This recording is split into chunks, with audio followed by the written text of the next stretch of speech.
Saya on the way nak pergi majlis reunion dengan sahabat-sahabat lama saya, rakan sekerja dari SK Talang. Sebenarnya tak sabar-sabar, saya teruja sangat nak berjumpa dengan sahabat-sahabat lama yang telah bersara. Selepas bersara, carilah ruang masa untuk bertemu dengan sahabat-sahabat lama. Melalui pertemuan indah ini akan dapat tautkan kembali ukhuwah yang sedia terjalin sejak lebih berpuluh tahun lamanya.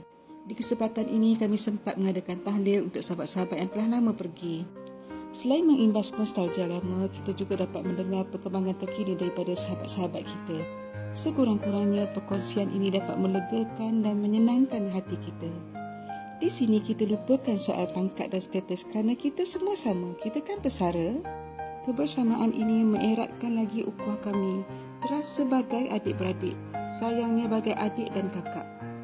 Sambutan hari lahir setiap orang membuatkan diri rasa begitu dihargai. Apa yang penting dalam reunion ini bukanlah dinilai dari cantiknya tempat atau mewahnya makanan, tapi yang paling penting ialah indahnya pertemuan. Semoga jalinan ukhuwah ini berkekalan hingga ke syurga. Amin ya rabbal alamin.